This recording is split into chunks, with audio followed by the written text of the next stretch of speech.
I'd like to call the Planning and Zoning Commission meeting of the City of Leesburg to order. It's Thursday, March 21st, 2024, 4:30. Please stand for the pledge of the flag and invocation. Or invocation, then pledge of the flag. Dear Lord, we ask you to be with us today. We ask for your blessings, that business we take care of with the City of Leesburg are pleasing in your sight. We pray this in thy most holy name. Amen. Amen.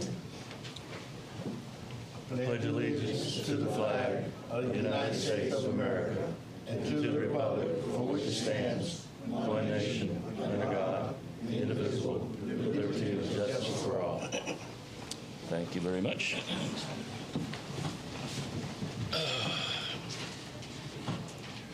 All right. Everybody's had an opportunity to review the minutes. Are there any additions, corrections, or deletions?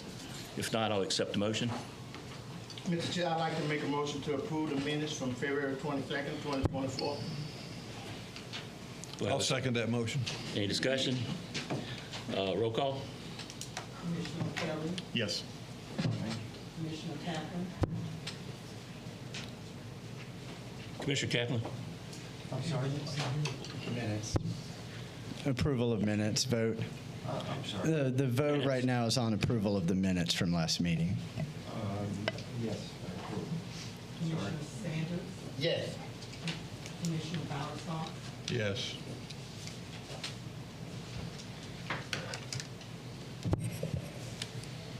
Okay. Thank you very much. Dana, you want to do your spiel? Thank you, Mr. Chairman.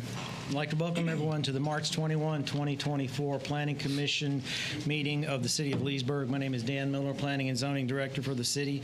Staff present today includes Executive Assistant Sabrina Mitchell to my left, Deputy Director Candy Harper, Senior Planners Christine Rock and Diane Yeckel, and Planners Max Van Allen and Melissa Metters. City Attorney Grant Watson is also present at today's meeting. The agenda and the speaker's registry is available on the table by the exit door over here. If you wish to speak on a case, we ask you would please sign the speaker's registry and turn it in to Sabrina, seated here to my left. Under the rules of participation, the meeting is conducted under the following process. The chairman will announce the case, and staff will read exhibits, including maps, photos, and text into the record, and present this information on the two screens. Staff will then read a recommendation into the record and give some background, and the applicant will have the opportunity to speak about the request. The chairman will allow time for public comment. The applicant will have an opportunity for rebuttal. The chairman will close the case to the public. The commission will discuss the case. A vote will be taken, and then the commission will move on to the next case. Planning Commission is a citizen board which is appointed by the City Commission.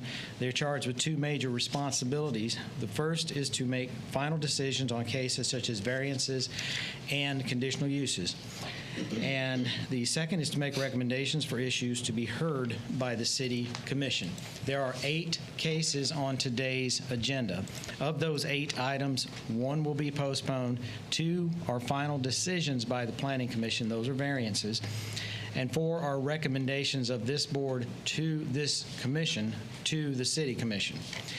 Those 4 items will then be scheduled for 2 hearings at the City Commission on their agenda, and each of those cases will have a final decision by the City Commission at that time. So I would ask you to note that the tentative dates for the City Commission hearings are listed in bold on the agenda. And please be advised that these dates are subject to be changed. So check with the Planning and Zoning Office regarding final hearing dates, please. Finally, on behalf of the planning staff and the City Planning Commission of the City of Leesburg, I'd like to thank you for your participation in today's public hearing. Mr. Chairman, Thank you it's very all much. yours. If you plan on speaking today, you have to be sworn in. So please stand if you plan to speak, whether it's your case or you're an interested party or non-interested party. do you swear or affirm the testimony you're about to give is the truth, the whole truth, and nothing but the truth? I do. Thank you very much. All right. Under new business, case number 1, public hearing case SSCP 2427, South Winds Phase 3. Thank you, Mr. Chairman. By background, this is a request for a small-scale comprehensive plan map amendment from low-density residential and industrial to low-density residential. So the industrial portion is going to low-density residential. The general location of the property is east of Flatwoods Road and west of South Street. Total area of the property is showing as approximately 4.72 acres. The proposal would allow the appropriate future land use to allow for one-story apartment-style living and townhomes on the property. Melissa Metters, planner with the staff, will be making the presentation, including maps, photo exhibits, with the zoning, future, and surrounding land use, wetlands, flood zone maps, and CRA maps. Yeah, go ahead, Mr. Chairman. I think you're thinking the same thing as me. Yeah. I wasn't sure because number 2 is a conditional use permit. It's not really a rezoning, but we might as well show them both at the same time. Okay, thank you, Mr. I think if Chairman. you've got some overlapping facts and everything, you could discuss them at the same time. Just make sure we do separate motions on them. Okay, if you, Okay, number 2, public hearing case number CUP 2428 Southwinds Phase 3. thank you, Mr. City Attorney, Mr. Chairman, for that clarification. This next case, the first case was for a small-scale comp plan. This next case is for a conditional use permit. By way of background, this is a request for a conditional use permit on the Southwinds Cove subdivision on South Street to allow for the development of one-story apartments. The property lies in the low-density and industrial future land use. By the time we get to this case, it should be, I hope, in low density, and the R3 high-density residential zoning district. Because the property is in the low-density future land use, a conditional use permit is required by the city's comprehensive plan to allow for these apartments, hence the reason for the request. The general location of the property, again, east of Flatwoods Road and west of South Street. Total area of property, 4.72 acres. And again, this was, the proposal is basically wrapped up by saying they want to do one-story villa apartment dwellings on the property. Melissa Metters, planner, will represent the maps and photo exhibits at this time. Thank you, Melissa. Good evening. As you can see on the locator map, this is a zoomed out to show where the subject property is in the greater area of Leesburg. This shows the subject property zoomed in east of Flatwoods and west of South Street. The current future land use shows that it is both low-density residential and industrial. The proposed future land use is low-density residential. The current zoning is R3 high-density residential. This map shows the proposed CUP area and the surrounding land use. Uses are light manufacturing, commercial, warehousing, and vacant residential to the north, vacant institutional, place of worship, and commercial to the south, multifamily residential, nursery, improved pasture, and vacant residential to the east, and to the west, light manufacturing, a service shop, and commercial. The subject property is not in a community redevelopment area. The subject property has some flood zone AE in the north and northeast. The subject property has some wetlands that show as wet prairie drained. And the subject property is in Commission District 2. The photos show that the top one is looking east along Southwinds Cove Way. And then the bottom shows looking north along South Street. The top shows looking across South Street, and the bottom is looking south along South Street. And that is all I have, Mr. Miller. Thank you, Melissa. With that, we move to the departmental review summary. The project was sent out to all city departments, plus the Lake County Government and School Board. Under the city's department responses, there were no substantive comments from the city departments. Lake County Public Works noted that they wanted Flatwoods Road to be used only as an emergency access, which I believe the site is set up to go out towards South Street anyway, but Lake County did want to bring that, and The school board stated that the project would be subject to school concurrency review. What that means, if seats are not available, then a mitigation agreement between the school board and the applicant is required in the form of what's called a proportionate share mitigation agreement. Under public responses, the City of Leesburg did notice the property correctly. It was legally advertised and sent out to the surrounding property owners with the posting, the sign posting, the advertisement, and the surrounding property owner letters. We received one approval. We did receive one disapproval from Mr. Rick Pack. I believe Mr. Pack owns property on Flatwoods Road. His concern was traffic on Flatwoods. And as noted previously, it sounds to me like, and I don't know if Mr. Pack is here or not tonight, but the issue is being taken care of by Lake County by them saying that they only want emergency access if this project is approved. And we do have representatives here to answer any questions you may have. I would like to go ahead, Mr. Chairman, if it's all right, and read the recommendations into the record. Under the small-scale comp plan for South Winds Cove Phase 3, small-scale comp plan amendment from low-density residential and industrial to low-density residential for SSCP 2427, the Planning and Zoning Division's recommending approval for the following reasons. One, the project meets the requirements of Chapter 163-3187 Florida statutes for small-scale comp plan amendments. Two, the proposed small-scale comp plan amendment is compatible with adjacent properties having future land use designations of low-density residential and industrial. Three, the proposed conditional use permit is compatible as conditioned with the current surrounding zoning districts of R3, which is high-density residential, SPUD, which is small plan unit development, PUD, which is plan unit development, and M1 industrial. The proposed future land use designation for the site is consistent with the city's growth management plan, future land use element, goal 1, objective 1.6, and the action requested is to approve staff's recommendation to change the future land use of the subject property from City of Leesburg low-density residential and industrial to low-density residential, and forward this recommendation to the City Commission for their consideration. Under the next case, South Winds Cove Phase 3 conditional use permit to allow for apartments and existing townhome use. The case number CUP 24-28. Planning and Zoning Division is recommending approval of this case for the following reasons. One, the request meets the criteria set forth in Section 25-141 conditional uses and Section 25-284 district use regulations of the City of Leesburg Code of Ordinances for the granting of a conditional use permit to allow for the development of apartments in addition to the existing townhome use.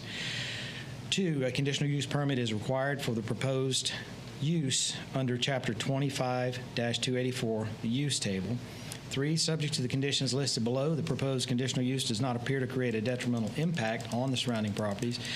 Four, the request does not create a negative impact or an inconsistency with the City of Leesburg comprehensive plan. With the following conditions, that would be, number one, the conditional use permit is granted to the permittee to allow for the development of the apartments and townhomes in this specific location under the conditions of Chapter 25-141 and Section 25-284 district use regulations of the City of Leesburg Land Development Code. Two, the permit would be subject to all City of Leesburg code requirements, including zoning and building code regulations as amended. Three, the granting of this conditional use permit will not exempt the applicant from other applicable regulations of the City of Leesburg and other governmental agencies, as well as assessment of the impact fees necessary for the completion of the project.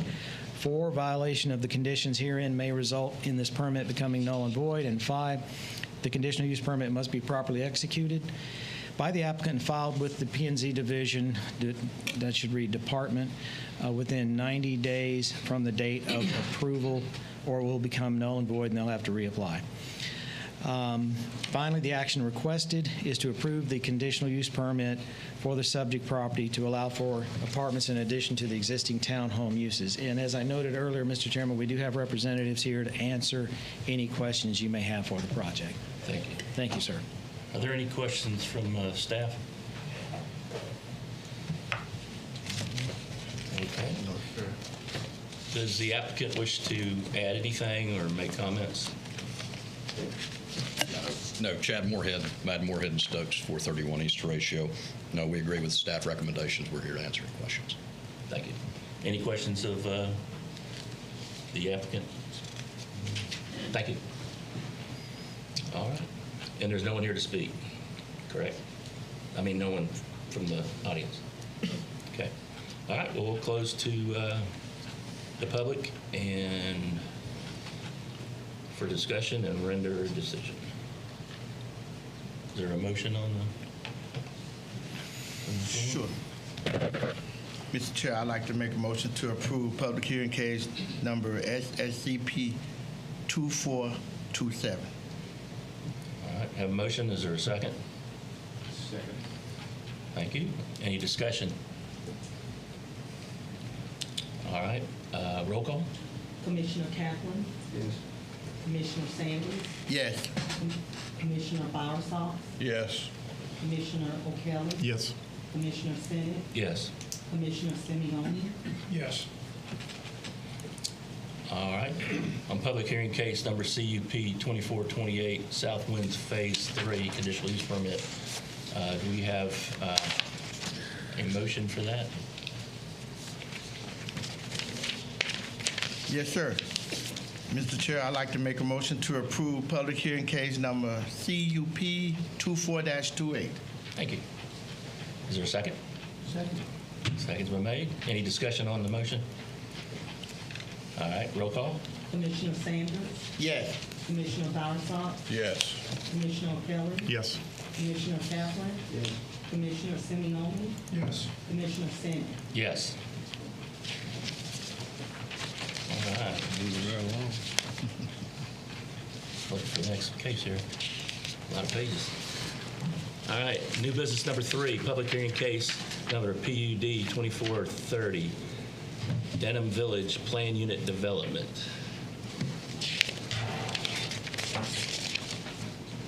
Thank you, Mr. Chairman. This is a request for a revision to an existing plan unit development as previously approved under Ordinance 16-30. The property is generally located west of County Road 33, north of the Florida Turnpike, and south of County Road 48, as will be shown on the map shortly. Back in 2016, there was an ordinance approved on this property. Staff worked with the developer who proposed using some very special design layouts, lot sizes. They want to do something unique. They want to do something different, very modern. So including everything from 35 to 60-foot wide lots, motor courts, which are basically, in the planning term, cluster around a common parking area and houses built around that. It was very interesting. There was an allowance in that PUD at that time for 1,999 lots. It used a lot of unique features, a lot of unique design. It was an interesting concept at the time, but it did not catch on over the years. As you've seen, 8 years have gone by or so. There's been no development interest that was shown that was willing to use those PUD standards and take the risk building to those design standards. Under the ordinance being considered today, the builder D.R. Horton is proposing to reduce the total number of units in this existing proposal from 1,999 to 1,500, so a reduction of 499 units, and incorporate some commercial areas along Highway 33. Staff is recommending approval on this request, as will be seen in a moment, as the current zoning allows for a much higher density, and whereas the proposal today reduces the number by 25%. Provides for various residential units to include single-family, detached townhomes and apartments, and some live-work units. So with that being said, I would like to ask Ms. Diane Yuckle, Senior Planner, to present the maps and photo exhibits, including the aerial zoning, future land use, surrounding land use, wetlands, flood zones, and CRA maps. Thank you, Mr. Miller.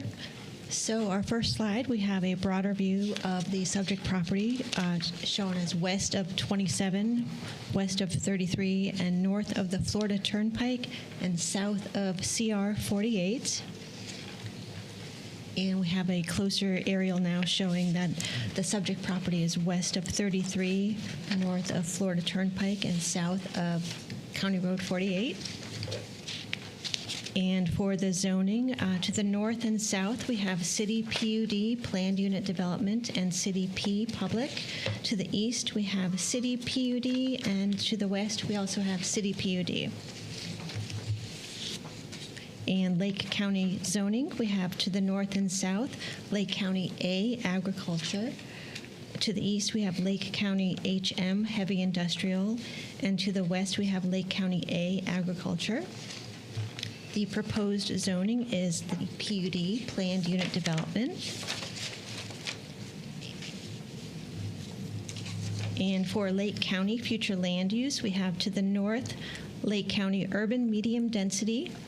To the south, we have Lake County Rural, and to the east, Lake County Industrial.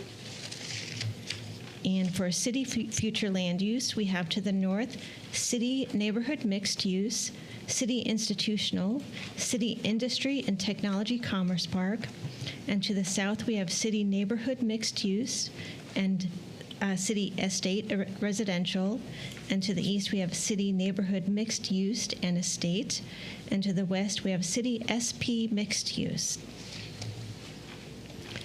The surrounding land use, to the north we have vacant industrial, manufactured home subdivision, single family, light manufacturing, and to the south we have a pasture, single family, and vacant residential. To the east we have light manufacturing, manufactured home subdivision, timber, warehouse, vacant property, industrial, timber, and cropland. And to the west we have utility and pasture. For the CRA, you'll see that the 27441 CRA is to the east of the property. And to the wetlands and flood zone, there is some wetlands and flood zones in the southern portion of the property. It is in City Commission District 3. And for the photos, we have the top photo is a close-up of the sign on property from County Road 33. And the bottom is looking north along County Road 33. And on the top, we have looking east across County Road 33. And then we have looking south along County Road 33. And then we have looking west into the property from County Road 33. And then a close-up of the sign on the property from County Road 48.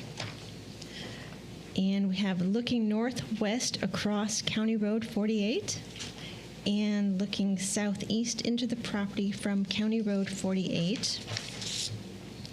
And we have looking southwest along County Road 48 and then looking northeast along County Road 48. And that is all I have, Mr. Miller. Thank you. Thank you, Diane. Moving to the departmental review summary, the project was sent out to all city departments plus Lake County government and the school board. There were no substantive comments coming back from the city departments. Lake County Public Works had no comments. I assume that would have been from the reduction in the number of units. Would be the only reason they wouldn't say anything. The school board stated the project would be subject to school concurrency review, so if the seats are not available, and it changes every year, it goes up and down for schools. If the seats are not available at the time a phase of this project, if it's approved all the way through City Commission, if the seats are not available, then there would have to be a proportionate share mitigation agreement. And again, it's just a form of mitigation where the developer agrees to a payment necessary to provide the student stations, and it is significant. I don't know the exact numbers, but it's pretty significant numbers. We did receive some public responses. The case was advertised per State of Florida and City of Leesburg notice requirements, including the posting, letters, and advertising. We received 2 responses. One came in the form of a letter from Emilia and Robert Gravitt, which is in your packet. Their list of concerns included air pollution, global warming, and I'm summarizing here, so I don't want them to air pollution, global warming, cutting down the trees, wildlife, destruction of habitat, schools, entrances on 33 and 48, drilling new wells, sewers, and hospitals. And then another one came from Mr. Jack Rayner, His concerns were for a green belt along County Road 33, as there is industrial zoning in the area that operates on a 24/7 basis. He had no objection if a green belt was provided, and it is within the PUD conditions. If I may briefly go over the PUD conditions, Mr. Chairman. The new request drops from 1,999 to 1,500 units on 506 acres, would allow detached single-family, townhomes, and multifamily units in the majority of the area, and then along the highway, some commercial, C3 highway commercial type uses would be permitted. All other uses would be prohibited. Accessory uses would be RV and boat storage, pools, clubhouses, things of that nature that you standard will see. The lot sizes are 50, 60, and 70,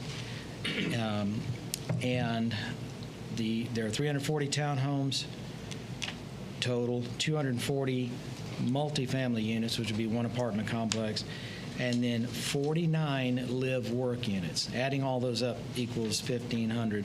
The live-work units generally are in the form of you have an office or retail on the first floor and you live upstairs. Kind of like used to be downtown here, I guess, back in the day. So we have 50, 60, and 70-foot lots, two-car garages on all the detached single-family. All the structures have architectural design standards where they have to pick from the list of 5 architectural features that's in the PUD. There are landscape buffers that are required around the entire project, meaning a master landscape plan would have to be submitted 25 feet all the way around the property. There is a requirement for two trees in each yard, one in the front, one in the back.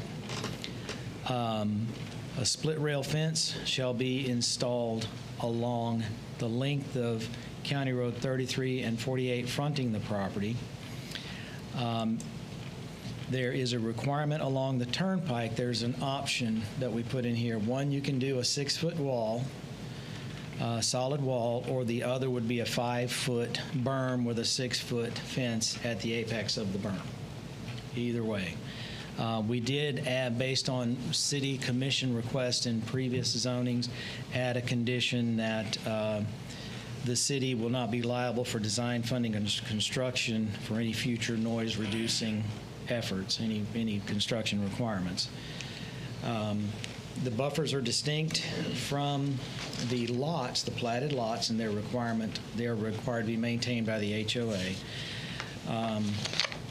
On the site access requirements, what they're showing on their site plan, and staff agrees with, is 4 boulevard-style access points on County Road 33 and 1 on, these are minimums, 1 on County Road 48. As you know, the boulevard requirement is a wider lane going each direction and then an 8 to 10-foot landscape island in the middle. Transportation improvements will be worked out with Lake County. There'll have to be sidewalks on both sides of all the roads. We have some special signage conditions in here for monument signs not exceeding 8 feet in height and 60 square feet on County Road 33 and 48. And the school board will necessitate a separate agreement. Under utilities, there are currently efforts being worked on to move utilities south along 33. I don't know the details, but they would be responsible for installing natural gas in 80% of all the single-family detached homes. Wetlands are protected. Building and structures have to be a minimum of 50 feet from any wetland jurisdiction boundary. Irrigation and water usage is reviewed by allowing Bahia, zoysia, and Bermuda grass, but not St. Augustine because it uses a lot of water. There's a requirement for 300,000 square feet of recreation, which works out to be right at 6.9 acres, 6.88. They have to include a swimming pool, children's playgrounds, walking trails, dog parks, those kind of things. And there's a requirement for walking trails as seen on the site plan. There's dark sky lighting standards that are required in here so that the light doesn't bleed off on the neighbors. And beyond that is the remaining portions of the PUD are the standard language. So if I may, Mr. Chairman, go ahead and read the recommendation into the record. For the request of the project of Denham Village for rezoning to PUD in case number PUD 24-30, the Planning and Zoning Department is recommending approval of this request for the following reasons. One, the proposed zoning classification of PUD plan unit development is compatible as conditioned with the current surrounding zoning districts of Lake County A, agriculture, Lake County heavy industrial, and city public and PUD. There is no proposed change to the existing future land use designation of City of Leesburg neighborhood mixed use, which is also compatible with the current surrounding zoning and future land use designations. The proposed request does not appear to create a detriment to surrounding properties based on location and proximity to future compatible development and the conditions that are shown in the site in the PUD. The action request is a vote to approve the staff's recommendation to rezone the subject property from City PUD to City PUD and forward this recommendation to the City Commission for their consideration. Mr. Chairman, we have Ms. Tatiana Ross, forward planner for D.R. Horton, and some other folks from D.R. Horton here to answer any questions that you may have. Staff is recommending approval. Okay. Is there any questions? Are there any questions from staff? Yes. How is traffic going to be attended to? The traffic has to go, every development that comes through the City of Leesburg has to go through a traffic study. Each segment of roadway in every city in Florida is assigned a level of service, A, B, C, D, F. Okay. A city decides which level of service on each type of roadway they want to have. I don't know the answer right off the top of my head on the level of service, but say it's a C. If the addition of a development does not take that level of service from a C to a D, then it is deemed to have the capacity to move forward. So far, we haven't had the degradation of those roadways by the studies. Now, as you and I all, as we all know, there's a big difference. Which is a physical thing. What about the cars themselves? The villages sit on 48. Now you're going to have this traffic on 48. That is correct. And I don't know if you've ever been in the traffic on 48 towards 27. All the time. Make a turn or even go through 48. Mm-hmm. And this is personal to me, and I went through this last meeting and abstained on the vote. I would have a difficult time unless I had more assurances that there's going to be an improvement in traffic, such as the villages did up on 466, where they doubled the lanes on the road, give more access. 2 lanes just don't seem to make it to me. They don't, and that the roadways are the Lake County responsibility, and I believe that when the houses start being built in Leesburg, that's when the money will start coming in. But roadways are a Lake County function, not City of Leesburg, and that makes it awfully tough. It's a quandary. And part of the problem is I don't know of anywhere in America where you can go besides the villages and developments like the villages in Texas and Arizona. That's it. The only place you can go to have the roads built out before the first house is there. The roads are built within the subdivision, but those roads connecting them always clog up. I'm not in favor of this. I'm just telling you the facts, sir. But in order to get expanded roadways, there has to be an increase in demand. And you can't win with it. You literally can't win.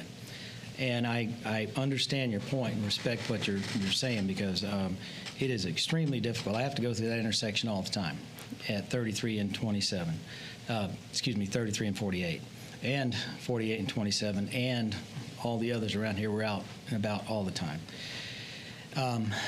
Is there a traffic study showing the change from the current situation to the A traffic study will give you the number of trips, and to be honest, traffic planning and engineering is, to me, a dark science. Okay, it's a whole different world from anything else, but it will, if it degrades the level of service, it will show that. Part of the problem that we have, all of us in Florida, is that the state legislature has said that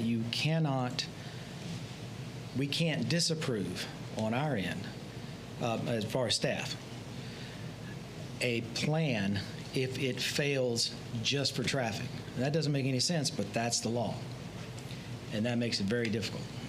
But that is what the legislature has done. But my question was is there a difference in the traffic flow with the current zoning and okay. Under the current zoning, this makes it even tougher, because under the current zoning, as we sit right now, there's 1,999 units. Right. Under this proposal, there's 1,500. That's right at 25%, 24.98 or something.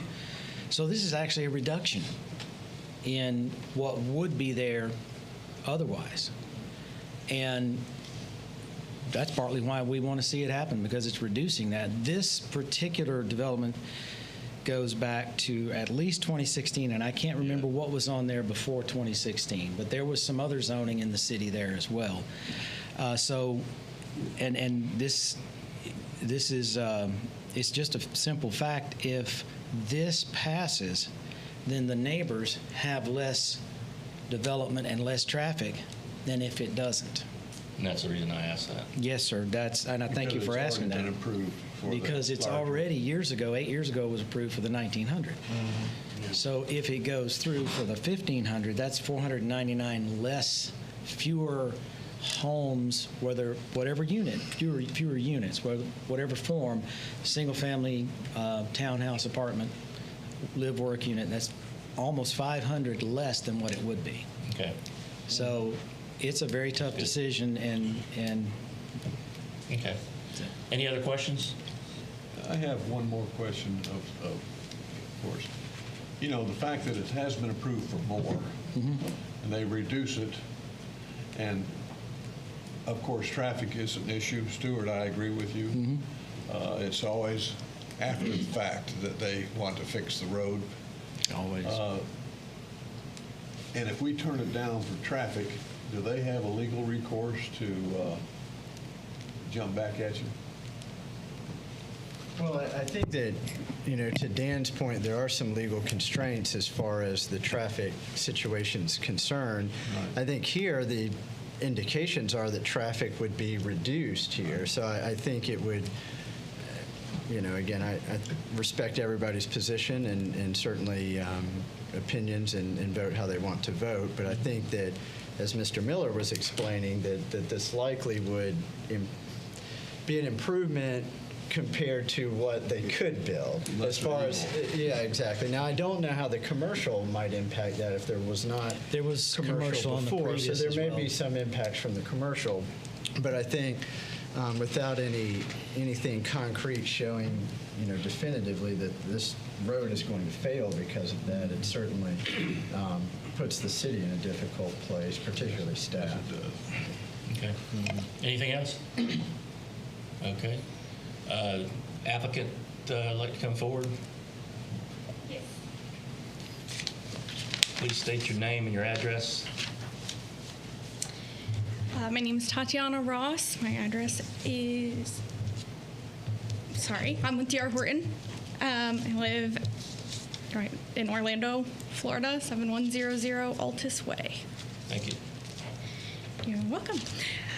Okay, so I am with D.R. Horton. Like I said, we are the applicant. We are looking to develop Denham Village. Dan did a wonderful job going over everything already. I just want to point out a few small things. So like Dan said, this is a reduction from what was approved in 2016. There were some really specific architectural standards that our product doesn't meet, because originally a different builder was planning on going in there.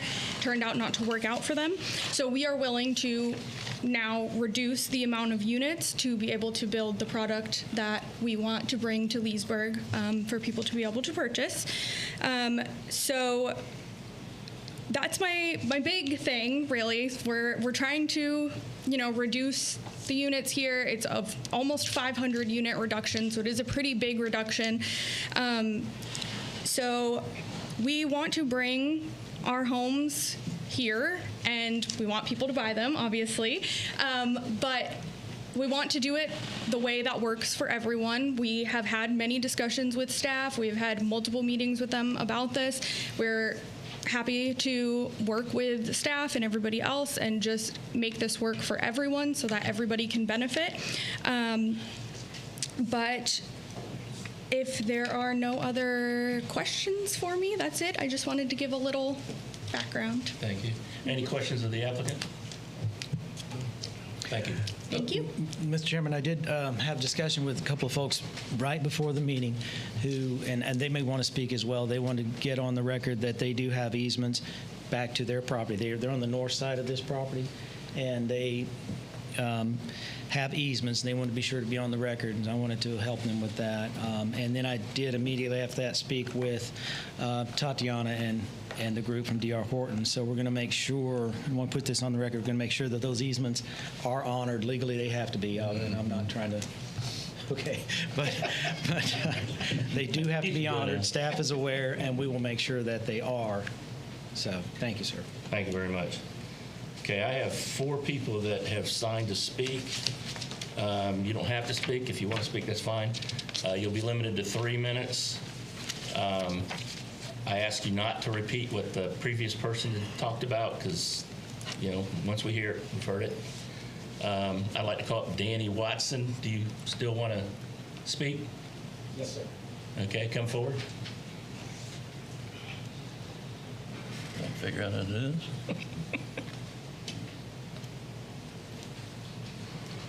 Please state your name and your address, please. My name is Danny Watson, and my address is 27147 South Quarters Road, Oklahompka, Florida. I'm here on behalf of the zoning property there. Last year, I was here, but I didn't see you guys. I think I talked to the county commissioners. Y'all had approved to build, I think, 200 homes right there at 48 in South Quarters Road, and it was approved. And I hear y'all was talking about the traffic, and all y'all mentioned was Leesburg. Y'all didn't say nothing about Oklahompka. The traffic that go through Leesburg had to come through Oklahompka. The traffic that go through Oklahompka had to come through Leesburg. And out there, we just got a terrible mess out there now. So if y'all bring all of those homes there, I know 500 homes reduced, but what about the other people's coming through Leesburg and Oklahompka? The other 1,000, 2,000 coming through that way.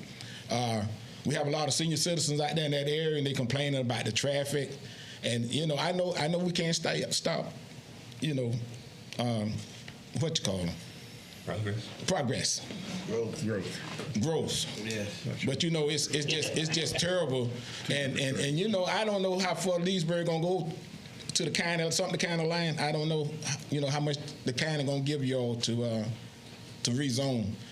But we just a little old spot there now. We was a big city. Oklahompka was a pretty large city one time, and now everybody trying to get a part of the pie, in which we just a little fly. And y'all a size 36-inch shoe slipping on our head. I know I can't change things, but I'm just voicing my opinion, because it's something definitely need to happen, most especially to the traffic. It's just terrible out there. And I got one more minute. When I first moved there in 1975, I very seldom hear the siren, but now about every 5 or 10 minutes, we hear the sirens, which done been a wreck or something somewhere. We didn't used to have that, but they say 1,000 people come to Florida a day, but only 2 go back. So that's 998 people still staying here in Florida. But that's all I got to say. Thank you. Right. Okay.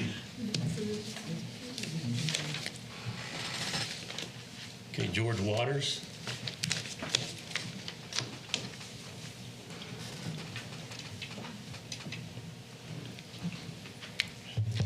George Waters, 3810 Westover Circle, Leesburg, inside the plantation. I was hoping to see a conceptual plan so I could see where the exits would be to 33. My house backs up to Manor Oaks, and Manor Oaks right now is quite crowded. We have 800 to 1,000 trips a day in and out our west gate based on a survey of a couple of years ago. And I'm hoping that the roads that are coming out of the new development will somehow line up with where the roads are now. D.R. Horton is developing Cedar Creek, I believe, which is immediately across the street and backs up to my property. And I'm also hoping that they'll put a traffic light, and would suggest that that be a requirement, a traffic light or more, right where our exit is, because that's a mess now, and without a traffic light for cars going in each direction, it'll be a bigger problem. Question about water. Did the okay come from St. John's Water Management District for the increase in water? If I may, Mr. Chairman, it comes from the city based on the amount of water that the city has available. The city gets its consumptive use permit through St. John's, and if the city has the capacity to serve it, then the city can do so. They do have to meet all St. John's requirements as far as the installation of the water system and the wastewater system. Okay, because we're getting pounded to reduce our water usage, and they're adding all these other houses. I want to move as quickly as I can. Do we have an idea of the price of the homes and the apartments? I would let the D.R. Horton representatives answer that, because it can go up and down depending on the market. Okay, but we'll let them do that. I'll let her answer then when I'm finished. So the traffic count, the alignment of the roads coming out of the new area so that they line up with roads on the east side of Highway 33. Do we have any idea when the construction will begin? It is in each PUD, they're given a window of years to move forward. We don't know, because it's just zoning. So we would have to, again, go back to the Horton folks to see if they're ready to move forward or not. Now, will we have a chance, either at a city council commission meeting or here, to see the final plot map? The plans as they sit are up here on the screen right now. But that's conceptual. That is conceptual. And it gets approved as conceptual.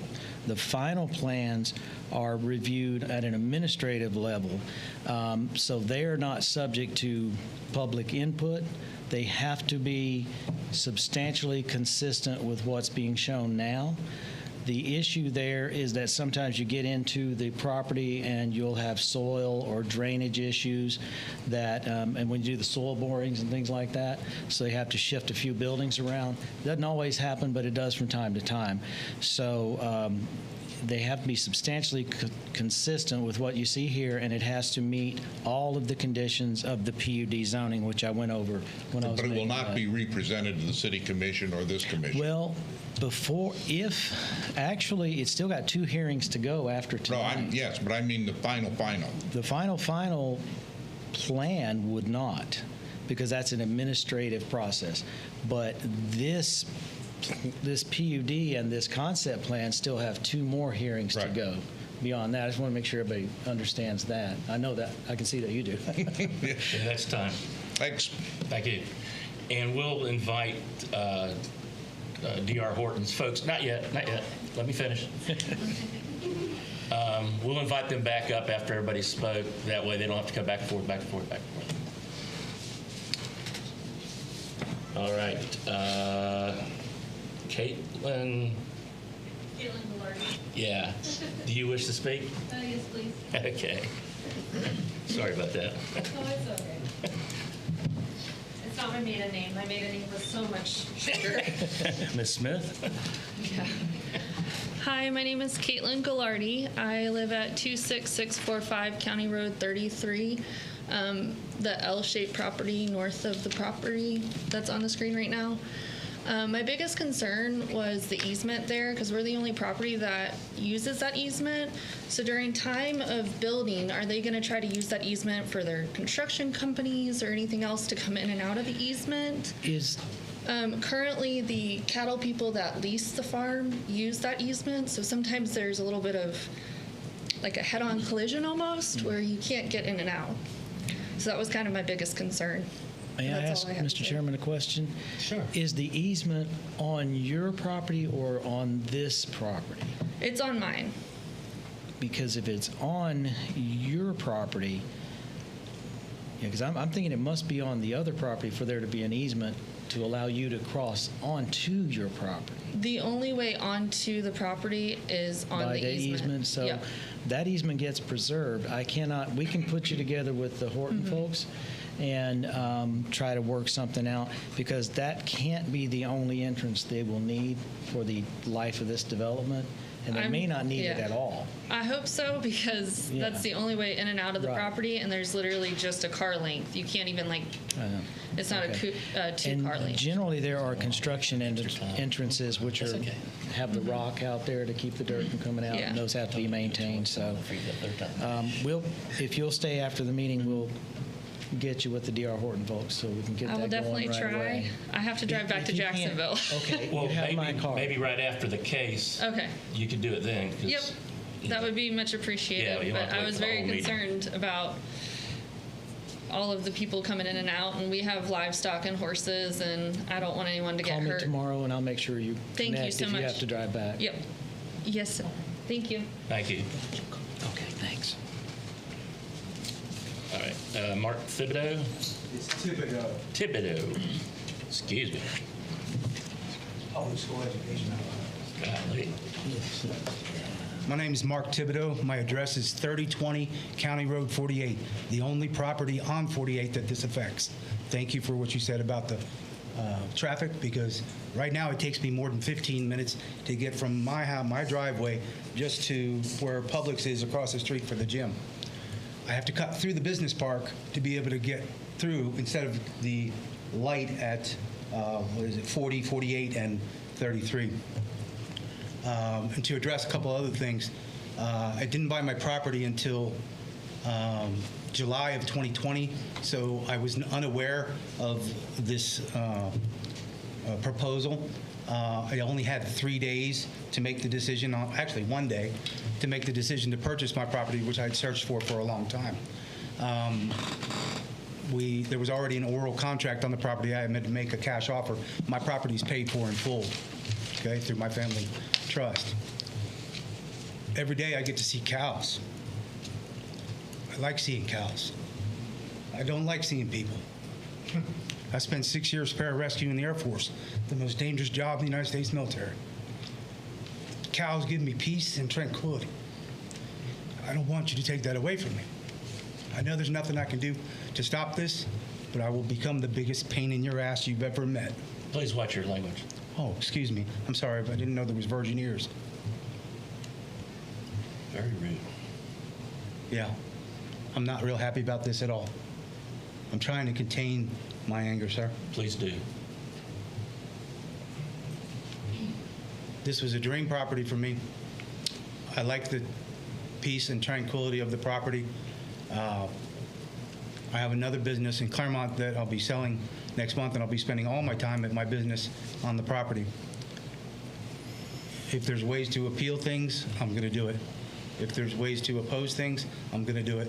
I'm going to become the biggest pain you've ever met, because I'm not happy about this. I know there's nothing I can probably do in the end, but I will be opposing everything. Thank you. You're my worst enemy. I think that was a threat. Yeah, some people are that way. All right, that's all for the public. Would the Tatiana or whatever? Sorry. Tatiana Ross again. Okay, so a couple points I want to address that were asked. One of them was price.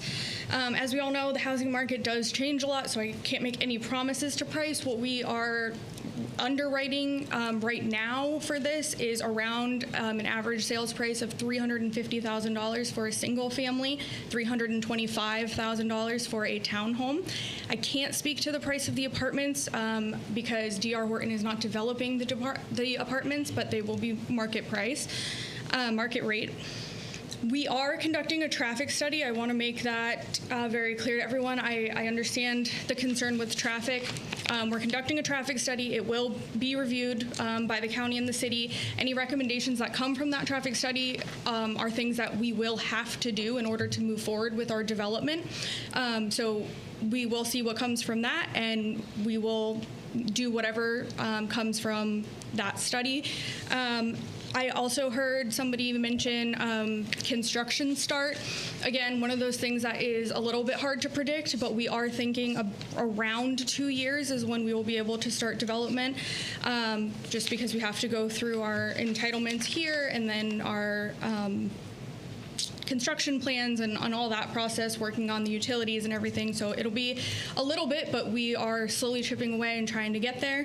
I just want everyone to know that I appreciate everyone's comments and concerns. And like I said, that traffic study will tell us what we need to do as far as traffic goes. And we are very aware that there may be improvements that we have to make, and we'll take that into consideration once we get those recommendations.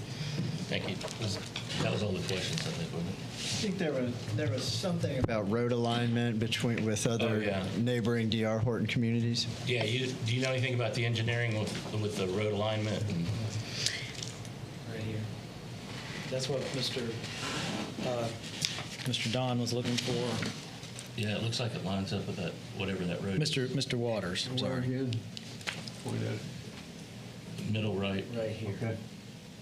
And as to follow up with that, if I may, we're always in favor of these lights. And we're being asked for lights all the time. Again, it comes down to the county and FDOT, but we will push, as a staff, we will always push for the lights. That's certainly a good idea and would be a very big help. Okay. Were we going to try to address the construction road? We're just going to let them talk after them? Yeah, I think it's probably best to let them talk. I mean, there's probably an underlying easement agreement that probably governs the rights and remedies and responsibilities. So probably best for everybody to just kind of get together. Yeah, and we will talk about that. Definitely get with that party and and figure that out with them and try to make everybody happy. Thank you very much. Yes, sir. Thank you. On the way to do that, not really. Well, we'll close to the public comments and discussion, make a decision. Is there a motion on the? Yes. I have a question. This traffic study, which seems to be everybody's main concern, which is my concern also, especially for the people who live in that area. After the study says that you need more roads, etc., who puts them in? Sorry. Go ahead. The developer is required under the PUD conditions to implement all of the requirements that come out of the traffic study, that come out of Lake County Public Works. For example, if they say we need a turn lane and a stoplight, turn lane going north to turn right, turn lane going left, and then the turn lane right and left here, plus a stoplight, they have to do all of that. The Lake County will likely want them to improve the road all along the border here and all along the border here. That is up to Lake County.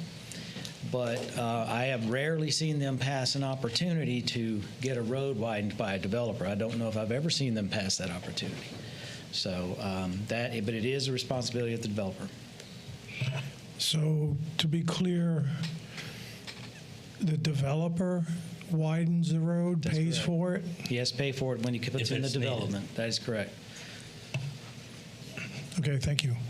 And would the developer be required to put in the stoplight system too? Yes, they have to pay for that as well. I want to clarify to make sure the previous or the existing PUD is not a conditional use permit, meaning that it may have expired, or is it still valid that they have that density? I believe that it expired. So if that's the case, this is not approved for the 1,900 or so units that we talked about. Is that correct? Look that up for you just to be sure. And that PUD didn't have an expiration in it. Okay. I think you and I talked about that. Well, I just several wanted to months make sure ago. that we did know that someone could build the previous large number that you mentioned. Correct. Ms. Ross is correct. That PUD did not have an expiration in it. And the reason was to try to get someone to utilize the design standards that the applicant had brought in. And after 8 years, we figured that's a long enough time, and Horton came along. So to your point, most PUDs will have that expiration, Mr. O'Kelly. This one didn't. But because they couldn't put their product on these lots is the reason we came back and said, okay, you drop some lots. Right. We can make it work for you. Okay. All right. Is there a motion on the floor? Yes, sir, Mr. Chair. I'd like to make a motion to approve public hearing case, planning unit, development 24-30. Okay. Is there a second?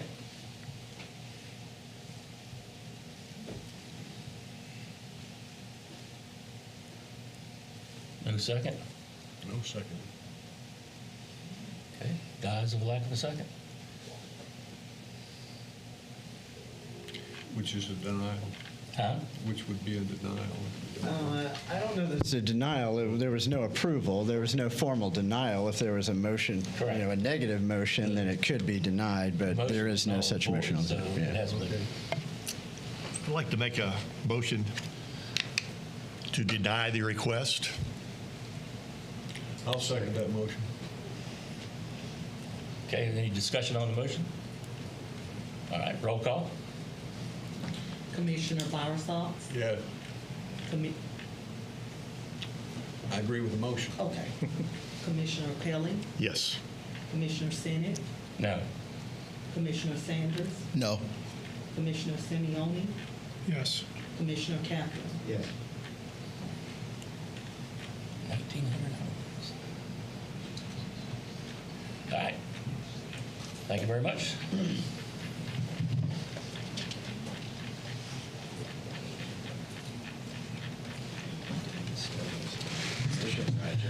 Mr. Chairman, just if I may, this still does go to commission. It's a recommendation of denial 2 to 4. Correct. You are Recommendation for denial 2 to 4, but it will go to the city commission for their final decision plus 2 hearings. Thank you. I totally forgot that. I don't think there are people in the back. They'll have to have, and all 5 commissioners will have to be In there. case you didn't hear it in the back, it still goes before the commission, though we voted it down. So you still have another opportunity to go against it or for it. Thank you. All right, new business number 4, public hearing case number CUP 2441, 1505 Floridale Avenue, Mother-in-law Suite. They've asked for a postponement, and I'm assuming we should vote to postpone.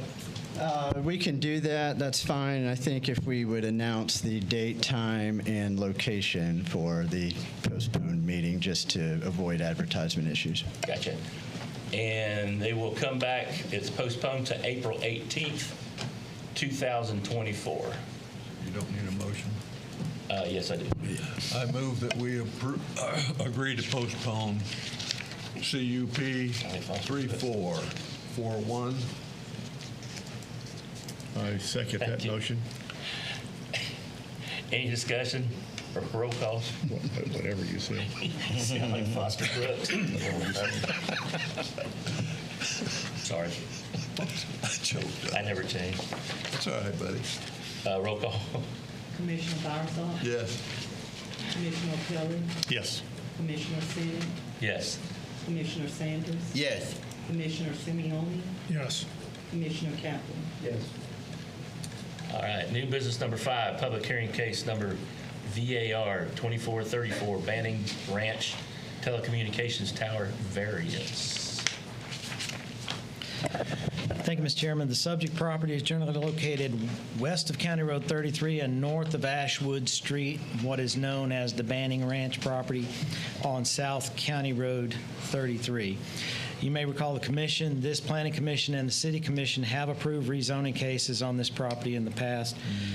This is a case for a request for a variance from the Code of Ordinances to allow a reduction in the setback for a monopole telecommunications tower.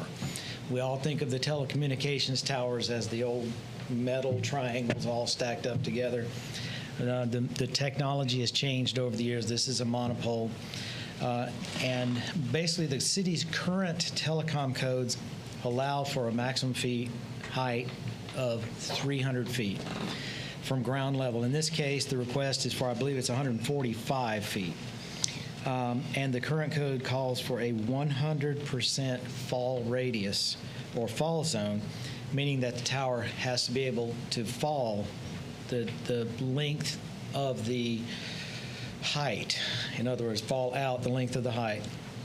So if there's a hurricane, tornado, whatever, any unforeseen event, that it's going to be further out. Yeah. But this is a case, staff in its review, this is a case where the codes have not kept up with the technology of the towers, and we will get more into that.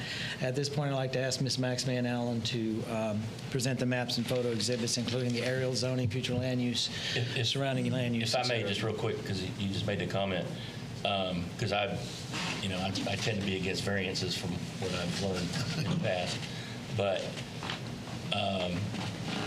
is it your intention to change the ordinance on the towers because of the new technology? In the future, yes. But this is, honestly, this is what brought it to our attention. And our telecom ordinance, the part of our ordinance in Chapter 25 that covers telecommunications does need to be updated.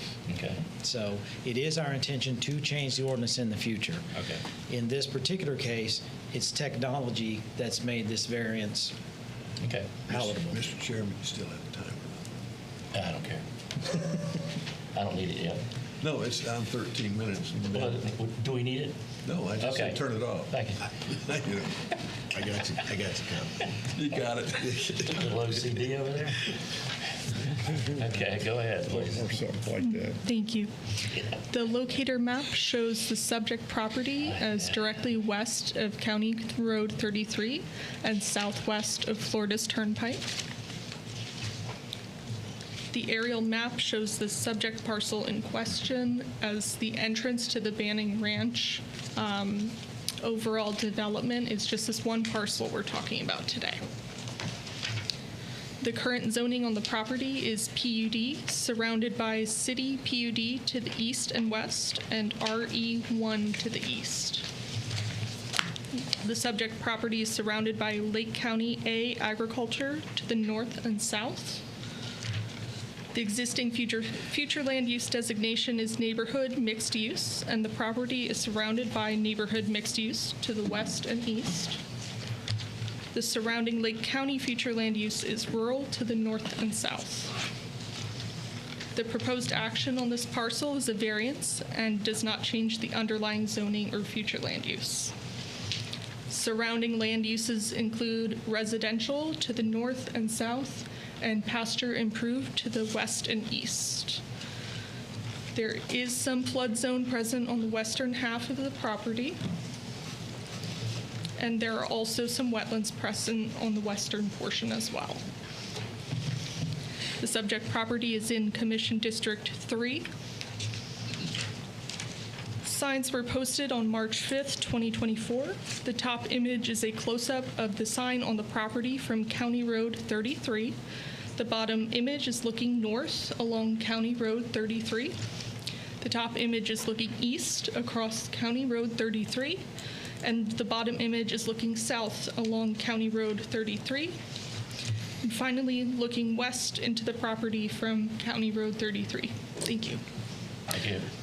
Thank you, Max. We'll move on to the departmental review summary. This project was sent out to all the city departments and Lake County government. The department responses, they gave us no substantive comments from the city departments. The project is not subject to review by the school boards, so it's not subject to school concurrency, obviously. Lake County Public Works did have a comment. They stated that they wanted no direct access to be allowed along County Road 33. Staff is working with them to allow temporary access along County Road 33 for the project if it's built before the Banning Ranch subdivision is built. And the reason we say that is that we want to, along with Lake County, eliminate as many curb cuts, so to speak, or access points along these high-speed roadways as possible. However, for building, if the tower comes first, they're going to need something to get there. So we're going to work with Lake County on that. We want to make you aware of that. So in the end product will be you go into Banning Ranch, then you turn right and go to the tower. But if the tower comes before Banning Ranch, then you're going to just need to go right into a construction entrance to get to the tower. So, but the end product will be one entrance at Banning Ranch. So it's just a matter of timing, and we're working with Lake County and the applicant on that. We received no, we legally advertised, posted letters, and signs for the project was sent out to property owners. We received no comments back from that. I'd like to go ahead and read the recommendation, Mr. Chairman, and this is for variance 2434 for the Banning Ranch Telecommunications Tower variance. The background here will explain a little bit extra. The current code section 25804 requires telecommunication tower setbacks to be 100% of the tower height. In order to keep the proposed location for the 145-foot monopole telecommunications tower within the commercial area of the previously approved PUD zoning, the applicant is requesting that the front setback be reduced to 111 feet. Based on telecommunication tower technology not accounted for under the current codes of the city of Leesburg, the monopole tower will be constructed in a bend-over style in accordance with current industry standards, therefore reducing the fall zone of the tower from what should be 145 feet to 60 feet. The tower will also have a camouflage requirement with the intent to disguise the tower with false foliage due to reduced front setback and proximity to previously approved residential zoning in the area. So the Planning and Zoning Division is recommending approval of this request for the following reasons. One, this proposed request is to allow a reduction of the required setback from 100% of the tower height, which is 145 feet, to 111 feet, based on the engineered bend-over pole design.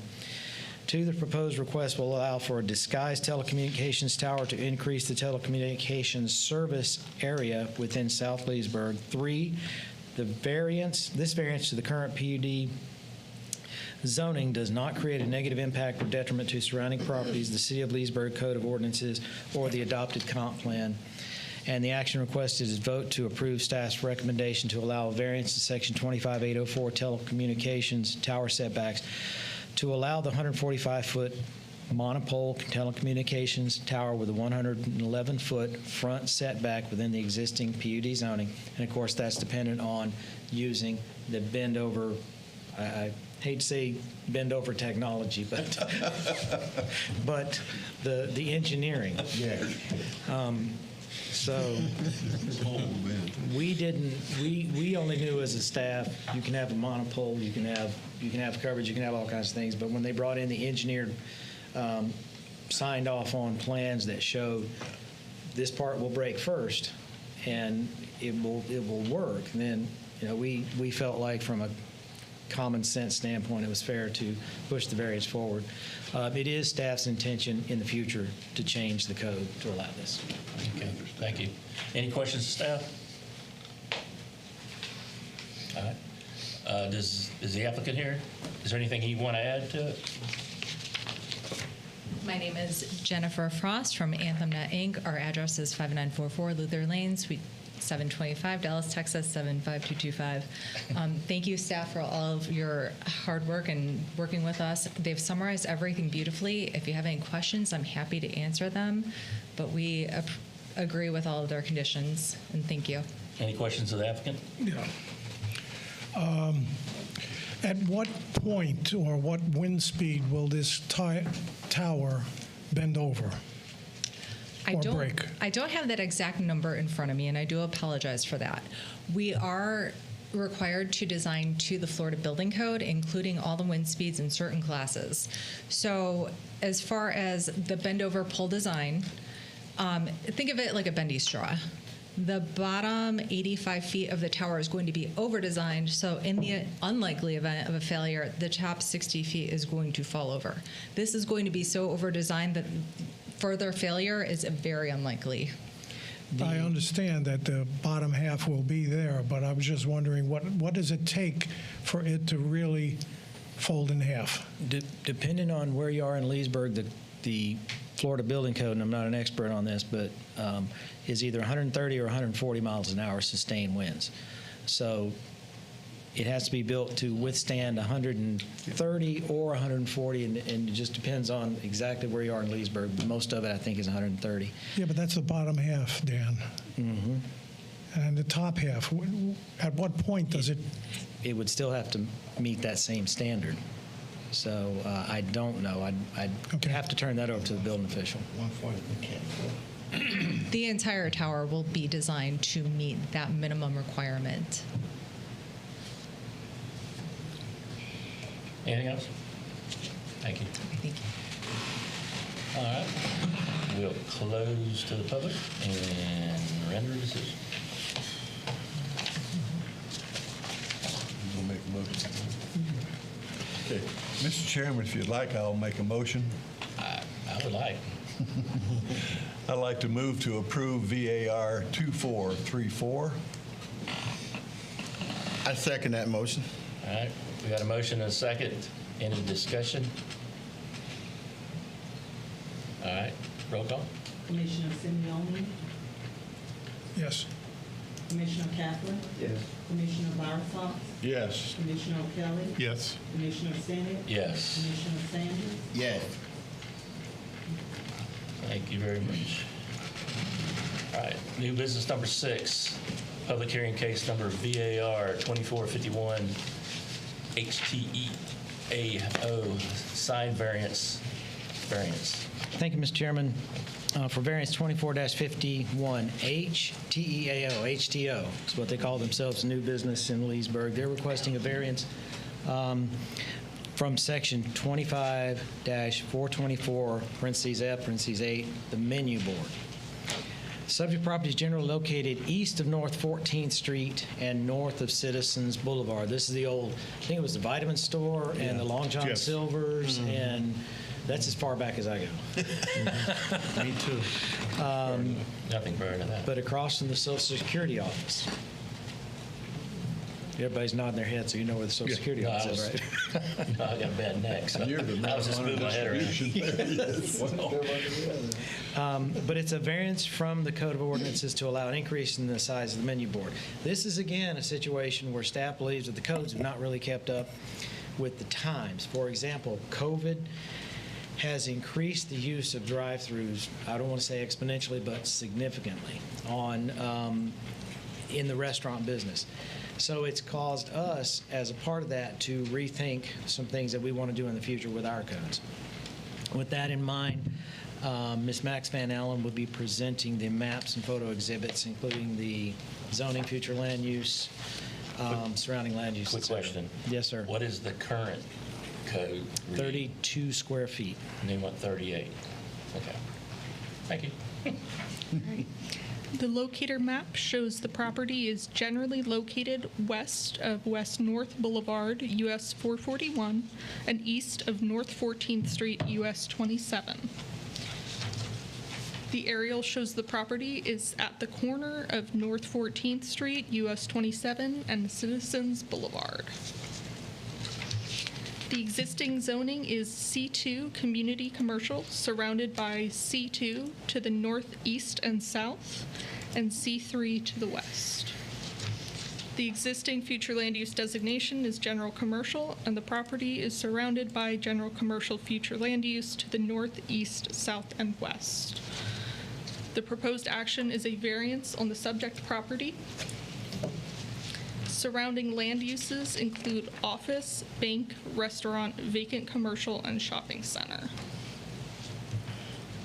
The subject property is located within the 27441 CRA. The subject property does not have any flood zones, nor does it have any wetlands present on the property. The subject property is within Commission District 1. Signs were posted on March 5th, 2024. The top image is showing a close-up of the sign on the property from North 14th Street.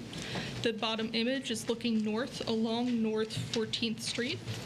Top image is looking east into the property from North 14th Street, and the bottom image is looking south along North 14th Street. The top image is looking west across North 14th Street. The bottom image is a close-up of the sign on the property from Citizens Boulevard. The top image is looking north from Citizens Boulevard along North 14th Street, and the bottom image is looking east from Citizens Boulevard. The top image is looking south from Citizens Boulevard, and finally looking west from Citizens Boulevard on the bottom. Thank you. Thank you. Thank you, Max. Moving on to the departmental review summary, the project was sent out to all the city and county departments. Department responses, we received no substantive comments from the city departments. This project's not subject to school board review. Lake County Public Works had no comments. The per Florida statute and City of Leesburg Code of Ordinances, the project was legally advertised, posted, and letters sent out to surrounding property owners. We did not receive any comments. Under the recommendation, if I may, for variance 2451 HTO sign variance. The current code section 25424 parentheses 8 parentheses F parentheses 8 allows menu board signs no more than 32 square feet of copy area and internal illumination. The petitioner is requesting a variance to allow 38.2 square feet externally illuminated menu sign for increased visibility, legibility, and applicant brand consistency. As lighting technology has improved to direct light towards the menu and market needs have changed for drive-through restaurants, since this code section was written, the variance will ensure the applicant maintains quality commercial development consistent with their nationwide standards. Planning and Zoning is recommending approval of this request for the following reasons. The proposed request is to allow an increase of the required maximum menu board sign copy area from 32 square feet 38.2 square feet, a difference of 6.2 square feet. The proposed request will allow for an externally illuminated sign with lighting directed toward the menu board to maintain the applicant's commercial design standards. 3, the variance to the current C2 community commercial zoning does not create a negative impact or detriment to surrounding properties, the City of Leesburg Code of Ordinances, or the adopted comprehensive plan. The action requested, therefore, is to vote to approve the staff's recommendation to allow a variance from Section 25424 F8 to allow for a 38.2 square foot externally illuminated menu sign. Staff's recommending approval, Mr. Chairman. I believe Mr. Chilton from LED Signs is here if you have any questions.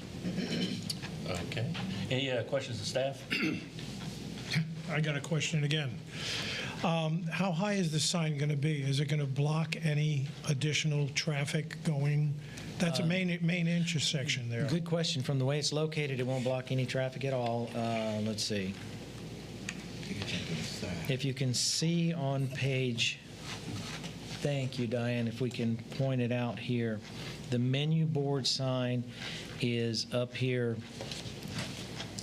there, right up there. So as the cars pull around, it's not going to see the direction going this way. Mm-hmm. So it's not going to block anything because no one's even going the other direction. It's right in here. Okay. And that's a monument sign? It does not necessarily have to be a monument. It could be a pole type sign. I thought signs had to be monument now. Those would be the signs on the property boundaries here. Uh-huh. It's basically, signs divide into very few categories. You have your signs like monument or pole on the out property, then you have wall signs on the building, and then you'll have the menu type boards and your directional signs. Okay. Well, aside from the Goodyear blimp, that's about it. but that is a perceptive question. I appreciate That's a the heck question. of a variance there. because A movable one. The way it's placed, safety has been taken into account by the applicant, so that was good. Okay, thank you. Any others? Thank you. Does the applicant have anything to add? No. Everything's good? Thank you for your time. Okay. Thank you, Matt. Thanks. All right, well, we'll close to the public and render a decision. Done, done, done. Mr. Chair, I'd like to make a motion to approve public hearing case VAR 24-51.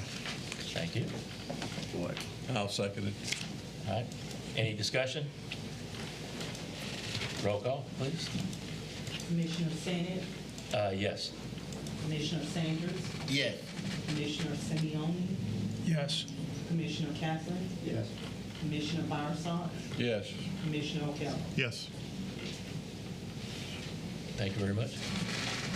So I don't have to go all the way back to the agenda. Is there a sister case? Yes, sir. The next two cases, we have a comp plan amendment and a PUD zoning. Okay, thank you. If I may, I didn't want it to zip all the way through again. if I may present those together, that'd be much Fingers getting appreciated. worn out. Okay, new business number 7 and 8. Public hearing case number SSCP 2436 Silver Lake Commons Small Scale Comprehensive Plan Amendment. And you want me to, I guess I got to do it anyway. I'll go ahead and introduce the other one too. I need to get a copy of the agenda to sit on the side.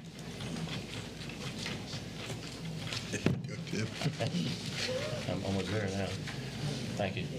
Public hearing case number PUD 2437 Silver Lake Commons Plan Unit Development. Thank you, Mr. Chairman. As stated, there are two cases we're discussing as one, and then the vote will come later. Under first case be a comp plan, second will be the zoning. Subject property is generally located north of U.S. Highway 441 and west of College Drive. It's across from Cracker Barrel, if you think of it that way. Okay. It's next to the Leesburg International Airport and consists of approximately 10.08 plus or minus acres, about 10 acres. Property is currently owned by the city of Leesburg. City has no plans to utilize it. It's being sold for future development. The request is to change the future land use from institutional to general commercial and the zoning from public to planned unit development. The proposal would split the land. Eventually, this land will be split into two parcels, and which staff is currently working on. And Ms. Christine Rock will be presenting the maps and photos exhibits at this time, including the aerial zoning, future land use, surrounding land use, wetlands, flood zone maps, and CRA maps. Good afternoon. The locator map shows that the property is generally located north of U.S. Highway 441 and south of Silver Lake. The aerial map shows a more zoomed-in perspective, so we are north of 441 and west of College Drive. The current future land use is institutional, and it is surrounded on to the north, south, and west with institutional as well, and to the southeast is general commercial. The proposed future land use is general commercial. It is currently zoned public, and it is surrounded by public zoning to the northeast and south, and it is to the southeast is commercial, and to the west is planned unit development. The proposed zoning is also planned unit development. So the property is surrounded by the north to some vacant property. To the east is Lake Sumter State College. To the south is restaurant, commercial, and the Leesburg Airport. And to the west is commercial uses. It is also located within the 27441 CRA. And This map shows that it does lie within the airport zone overlay, which has specific restrictions for heights of the buildings. There is no flood zone on the property, although there is some to the east. There are no wetlands on the property. It is within Commission District Number 5. We posted 2 signs on the property on both frontages. So this first picture is looking into the property from US Highway 441, and the bottom one is looking east along US Highway 441. These pictures are looking west along US Highway 441 and across US Highway 441. The second sign was posted along College Drive. So this is looking directly into the property from College Drive and looking north. This is looking across College Drive and south along College Drive. That is all I have. Thank you, Christine. With that, we go to the departmental review summary. The project was sent out, the request was sent out to all of the city and to the City of Leesburg departments and Lake County Public Works for their comments. There were no substantive comments from the city. And Lake County Public Works did have some comments. They advised the location of the entryway access point on College Drive would impact the approvable design, whether it would be right in, right out, or some other requirements that they might have. And they stated they'd need to look at the final site plan proposal in the future, which is fine. They're going to see that. And that additional right-of-way would be required for sidewalks.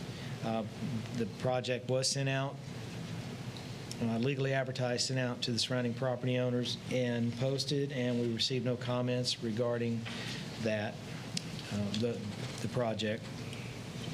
So the request under case number SSCP 2436 for Silver Lake Commons, Planning and Zoning Division is recommending approval of the request for the following reasons. 1, the project meets the requirements of Chapter 163.3187 Florida statutes for small-scale comprehensive plan amendments. 2, the proposed small-scale comp plan amendment is compatible with the adjacent properties having future land use designations of general commercial, low-density, residential, and public. 3, the proposed zoning classification of PUD is compatible as conditioned with the current surrounding zoning districts of C3 highway commercial, SPUD, small plan unit development, and P public. And 4, the proposed future land use designation for the site is consistent with the city's growth management plan, future land use element goal 1, objective 1.6. The action requested is to vote to approve staff's recommendation to change future land use of the subject property from institutional to general commercial and forward this recommendation to the City Commission for their consideration. Under the PUD zoning, from public to PUD under case number PUD 24-37 for Silver Lake Commons, the Planning and Zoning Division is recommending approval of the request for the following reasons. 1, the proposed zoning classification of PUD, plan unit development, is compatible as conditioned with the current surrounding zoning districts of C3 highway commercial, SPUD, small plan unit development, and P public.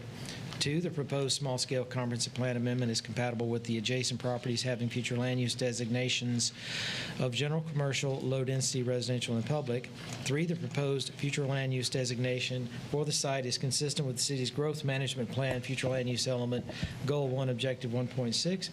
And finally, the action requested is vote to approve staff's recommendation to rezone the subject property from P public to PUD, which is plan unit development, and forward this PUD to the City Commission for their consideration.